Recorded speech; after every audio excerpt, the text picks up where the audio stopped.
Pemerintah Kota Makassar merencanakan untuk membangun kota mandiri yang menjadi pusat bisnis dengan infrastruktur pendukung serta stadion megah di kawasan Untia Makassar. Luasan lahan dalam rencana tersebut mencapai 1.400 hingga 1.500 hektar. Kini rencana reklamasi Untia berada pada tahap penyusunan studi master plan dan studi kelayakan. Hal tersebut disampaikan Ketua Departemen Teknik Kelautan Fakultas Teknik Universitas Hasanuddin, Dr. Insinyur Hairul Potonan STMT.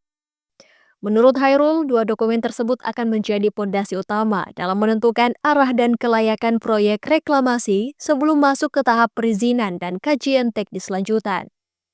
Terkait luasan reklamasi yang diwacanakan mencapai ribuan hektar, Hairul menegaskan bahwa penentuan luasan tidak bisa dilakukan secara sembarangan. Menurutnya, ada dua hal utama yang harus berjalan seimbang, yaitu kebutuhan pengembangan ruang dan daya dukung lingkungan. Harus didasarkan pada dua hal. Yang pertama adalah kebutuhan pengembangan ruang, dan yang kedua adalah daya dukung lingkungan. Ini harus harus saling menopang, harus tidak boleh salah satu dikesampingkan. Ya. Artinya kita membutuhkan ruang, tetapi daya dukung lingkungannya seperti apa? Apakah masih mendukung atau tidak?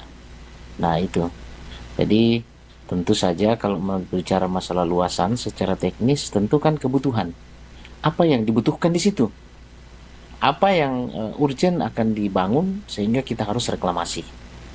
Kemudian siapa yang akan melakukan reklamasi dan untuk apa reklamasi itu? Kan itu Menanggapi wacana menjadikan Untia sebagai kota mandiri baru, Hairul menilai kajian awal menjadi momen krusial untuk menentukan kelayakan proyek tersebut. Ia pun menekankan pentingnya menjaga akses publik dan hak masyarakat pesisir, terutama nelayan agar tidak terpinggirkan oleh pembangunan. Nanti hanya dikuasai oleh segelintir orang, kemudian akses publiknya itu tidak memadai. Betul. Nah, kemudian termasuk akses nelayan, akses masyarakat. Tentu kalau kita berkaca pada beberapa reklamasi yang ada di Indonesia ya, ada beberapa tempat yang begitu sudah terbangun itu sudah sulit untuk terakses oleh masyarakat biasa. Nah, harapannya karena ini Untia diprakarsai oleh pemerintah, harapannya itu tidak akan demikian. Ya, artinya slot-slot area untuk masyarakat itu harus tetap ada, ya, harus tetap disediakan. Misalnya untuk nelayan di mana, untuk akses publiknya di mana. Terkait keterlibatan investor, Hairul menilai perlu ada aturan yang tegas dan transparan agar kepentingan negara, masyarakat, dan lingkungan tetap terlindungi.